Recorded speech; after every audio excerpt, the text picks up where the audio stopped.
La radio du salon de la radio, Génération Jeune Talent.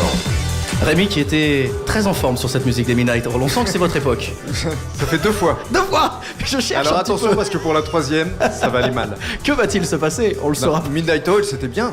On va saluer toutes celles et ceux qui nous écoutent en ce moment, peut-être sur l'application. Même Il y a pas mal. vos auditeurs vous écoutent, Tapi FM. C'est ça, on va saluer toutes celles et ceux qui sont sur D'ailleurs, vous l'application. n'êtes pas en lice ce soir pour un prix. Les prix en air qui auront lieu à 18h dans l'auditorium ici, voilà, là.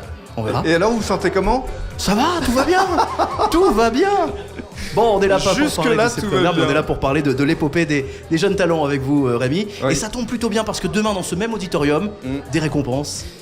Demain, ce sera le grand jour. D'ailleurs, il y a pas mal de messages sur les réseaux sociaux de jeunes talents qui s'apprêtent à venir ici à Paris, de toute la France, qui sont assez stressés, forcément, qui vont représenter une radio, qui vont représenter une région.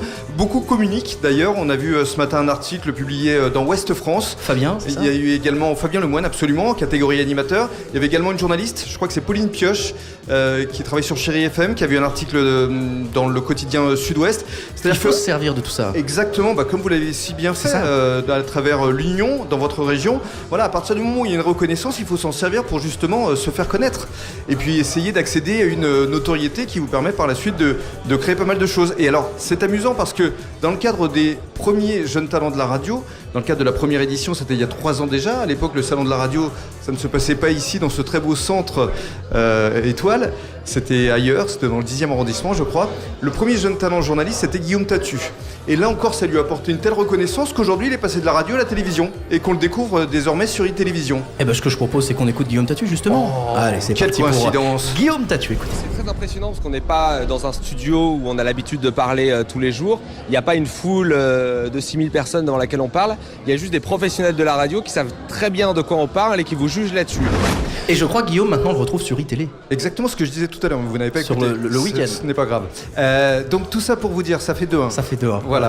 Et encore, j'ai pas tout compté, hein, parce qu'il y en avait d'autres, j'étais un peu en avance.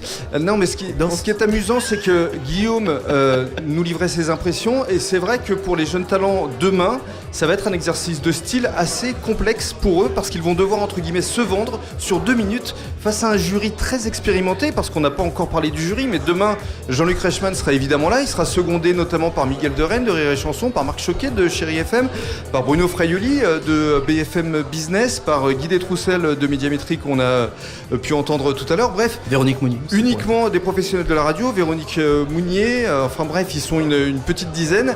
Philippe Chapeau, le patron du salon de la radio, et c'est vrai qu'on leur a laissé carte blanche. Avec Jean-Luc, on a décidé que plutôt que de leur donner un exercice de style imposé comme c'était le cas l'année dernière avec vous, ils ont 2 minutes pour convaincre, 2 minutes pour nous séduire, 2 minutes pour faire leurs preuves, et c'est un exercice de style qui va pas être forcément évident pour eux parce qu'on pourra apprécier leur présence, leur prestance, mais aussi leur créativité. Et dans le cadre des jeunes talents de la télévision, il y a également beaucoup de journalistes, alors non pas d'e-télé, mais de BFM. Il y a Jean-Baptiste Boursier et surtout Apolline de Malherbe. Qu'on retrouve en ce moment, elle sera d'ici quelques minutes, ce sera 18h je crois sur BFM TV. Et les 18h, effectivement, on a 18h sur BFM TV. Également le matin, elle fait une petite rubrique chez Christophe Delay, dans le cadre de la matinale. Beaucoup de travail avec les municipales à mon avis. C'est vrai. Bon, et ben on va revenir sur la première édition des jeunes talents parce que lors de cette première édition, il y avait notamment la voix de Secret Story et qui avait donné une mission. On l'écoute. C'est normal, c'est son objectif. Eh bien, ici La Voix, bienvenue aux jeunes talents de la radio. Votre mission, réussir dans ce métier difficile. C'est tout, pour le moment. Métier difficile. C'est vrai. Et alors c'est amusant parce que vous le savez certainement, vous qui nous écoutez ou vous qui nous regardez, la voix c'est Dominique Duforest. Et Dominique Duforest, là encore un grand monsieur de la radio. Dominique Duforest a fait notamment la matinale sur Énergie. Moi je l'avais croisé lorsqu'on était sur RTL2 et que je m'occupais de Charlie Lulu. Et c'est vraiment quelqu'un de très humain. Et la radio c'est aussi l'école de l'humilité. C'est important de démarrer par la radio, n'est-ce pas ? Exactement. Parce que vous aussi vous rêvez de la télévision, hein ? Et on va parler de la... Je ne dirai rien. On va parler de la 2e édition dans un instant des jeunes talents de la Mais radio. ce sera juste après. Et ce sera juste après les Capital Cities. Bien. Vous avez essayé de me Radio du piéger ? salon de la radio avec Broadcast Associé, Open Radio et Maxillaire.